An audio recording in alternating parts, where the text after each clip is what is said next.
इससे पहले कि हम यूथ की तरफ बढ़ें, मैं जैन दर्शन में कलयुग क्या है उसके बारे में प्रकाश डालना चाहूँगी। तो हम देखते हैं कि जैन दर्शन में जहाँ तक मेरी नॉलेज है और जो स्क्रिप्चर्स का अध्ययन मैंने किया है, कलयुग शब्द नहीं मिलता है, बल्कि इस काल को, जिस टाइम पीरियड में हम अभी हैं, इसको दुष्मा काल यानी कि दुख का काल कहा जाता है, या इसको पंचम काल कहा जाता है। इसका जो ड्यूरेशन है अगर हम बात करें तो ये 21,000 साल का है, जो जैन टेक्स्ट में बताया गया है। और इसके बाद इतने ही सालों का यानी कि 21,000 सालों का एक और काल आएगा जो और भी ज़्यादा दुख का काल होगा, जिसको कि दुष्मा काल कहेंगे, या अति दुख का काल, या छठा काल जिसको हम कहते हैं, या हम ये भी कह सकते हैं कि घोर कलयुग आएगा। ऐसा जैन स्क्रिप्चर्स में कहा गया है। और उस छठे काल के एंड में यानी कि जब वो वाले 21,000 साल खत्म होंगे, तब प्रलय जिसको हम बोलते हैं, या डूम्स डे या एपोकलिप्स कहते हैं, वो आएगा। अब हम जाते हैं कि कलयुग की शुरुआत कहाँ से हुई है, कहाँ से। लगभग 2300 साल पहले भद्रबाहु संहिता एक टेक्स्ट है जिससे मैंने रेफरेंस लिया है। भद्रबाहु आचार्य दिगंबर जैन सेंट हुए हैं एक। चंद्रगुप्त सम्राट जो थे, जो अशोक के दादाजी थे, जो सम्राट अशोक हम सुनते हैं उनके दादाजी थे, उन्होंने एक ही रात में 16 सपने देखे और उनके मन में बहुत क्वेरीज जागी कि इन सपनों का क्या अर्थ है, क्योंकि बहुत सिग्निफिकेंट ड्रीम्स थे। तो वो अगले दिन आचार्य भद्रबाहु के पास गए और उन्होंने अपने सपने बताए, जिनको उन्होंने डिकोड किया। तो उसमें से 16 के 16 ना बताकर मैं कुछ बताऊंगी जो बहुत ज़्यादा आज के टाइम में रिलेटेबल हैं और देखने को मिलते हैं। पहला उनका सपना था डूबता हुआ सूरज, जिसको उन्होंने डिकोड किया कि जो रियल स्क्रिप्चर्स हैं और जो रियल नॉलेज है और जो कॉन्शियंस है, जो हमारे अंदर का विवेक है, उसका प्रभाव धीरे धीरे कम होता जाएगा। दूसरा ड्रीम उन्होंने देखा कल्प वृक्ष की डाली, टूटती हुई डाली।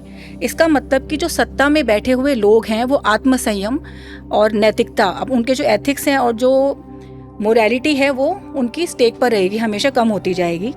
और उन्होंने देखा चंद्रमा के अंदर बहुत सारे छेद। इसका मतलब है कि जो धर्म, जो हम रियल जो नॉलेज हमारे पास होती है, वो एकता का स्रोत बनाने की बजाय उसमें अनेकों मतभेद हो जाएंगे, अनेक विवाद हो जाएंगे, अनेक विभाजन हो जाएंगे।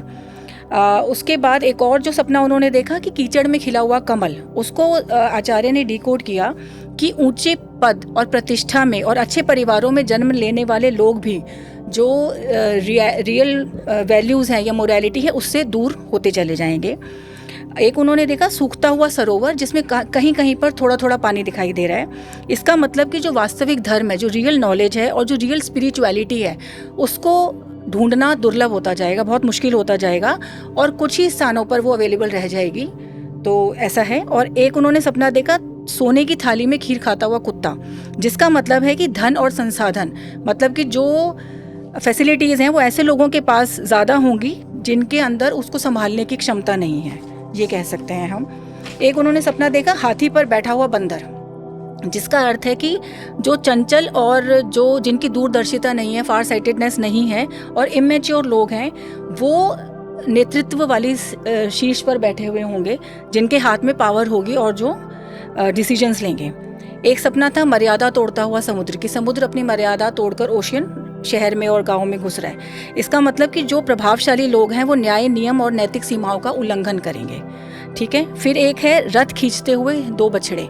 इसका मतलब है कि युवावस्था में जो यूथ है उसके पास फिर भी आदर्श और डिसिप्लिन दिखाई देगा, मोरालिटी दिखाई देगी, लेकिन जैसे जैसे उम्र बढ़ती जाएगी तो जो स्पिरिचुअलिटी है या जो मोरालिटी है उसका डिग्रेडेशन होता जाएगा, डिक्लाइन पर आ जाएगी।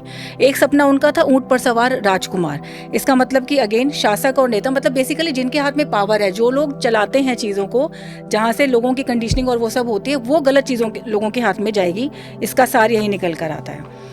एक उन्होंने देखा कि धूल से ढकी हुई रत्न राशि के कई जेम्स हैं और वो धूल से ढके हुए हैं। इसका मतलब कि जो सही लोग हैं, जो केपेबल लोग हैं, उनको कोई ध्यान नहीं देगा, जैसे कहीं ना कहीं आपने भी कहा था, और आपसी आलोचना और मतभेद आपस में बढ़ते जाएंगे। उन लोगों को जो जेन्युइनली जो अच्छे लोग हैं उनको कोई नहीं पूछेगा। और उन्होंने देखा दो काले हाथियों का युद्ध, जिसका कि ग्लोबल वार्मिंग से डायरेक्ट लेना देना है। इसका मतलब है कि प्रकृति का संतुलन बिगड़ेगा, मौसम अनिश्चित होंगे, बेमौसम बरसात होगी, जो काम जब नहीं होना चाहिए वो तब होगा, और प्राकृतिक संतुलन, जो नेचर का अपना बैलेंस है, वो हिल जाएगा। अब हम आते हैं एक और टेक्स्ट का एक रेफरेंस है जिसका नाम है तिलोई परिणति। ये 5th या 6th सेंचुरी में आचार्य यति वृषभ ने लिखा था। इसके जो श्लोक हैं 1531 से लेकर 1541 का जो श्लोक है उसमें पूरे पंचम काल का वर्णन है। उसमें मैं जल्दी से इसका सार बताती हूँ आपको। अगेन उसमें मोटी मोटी बातें यही हैं कि अयोग्य व्यक्तियों का सम्मान, जो सम्मान के योग्य है उसे सम्मान ना देकर अयोग्य व्यक्तियों का सम्मान होगा। कुल और मर्यादा का पतन, कि जो अच्छी घरों में और अच्छी फैमिलीज में जन्म लेने वाले बच्चे हैं वो मर्यादा से जुड़कर नहीं रहेंगे। दुर्गुणों की वृद्धि, जो अच्छे गुण हैं अगेन एथिक्स एंड मोरल्स का ह्रास होगा। चरित्र का त्याग, एथिक्स को लोग फॉलो नहीं करेंगे। शारीरिक एवं नैतिक दुर्बलता, कि मोरालिटी मतलब फटाफट से स्टेक पर, जैसे पहले हम सुनते हैं कि बहुत सारे लोग होते थे कि एक ज़रा सी बात के लिए वो अपने प्रिंसिपल्स पर अडिग रहते थे, पूरी पूरी ज़िंदगी निकाल देते थे। बट अभी हम वो चीज़ देखते हैं, हमारे सामने है कि लोग बहुत जल्दी सरेंडर कर देते हैं। अयोग्य शासक, महापुरुषों का अभाव, कि जो संयम और तप जो रियल में वो कर सकते हैं, इस तरह के जो रिद्धिधारी मुनि हैं वो नहीं होंगे इस काल में। प्राकृतिक और सामाजिक संकट बढ़ते जाएंगे और दुखी और पीड़ित जनों की बहुलता, यानी कि जो गरीबी, अनाथ, रोग, पीड़ा, भिक्षावृत्ति, जो भीख मांग कर खाना खाते हैं, या विस्थापन, जो रेफ्यूजीज होते हैं कह सकते हैं, इस तरह के लोगों की संख्या बढ़ती जाएगी। तो इसका अगर मैं सार में बताऊं तो दुष्मा काल is the time in which truth, religion, restraint, discretion and character decline and attachment, greed, violence, ignorance, instability and sorrow expand.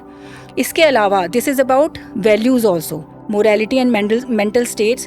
We see that the treasure troves of Jain philosophy also teaches us that humans' height, beauty, splendor, wealth, intelligence, etc. all diminish as Kali Yuga progresses. जैसा कि आपने भी कहीं ना कहीं बताया है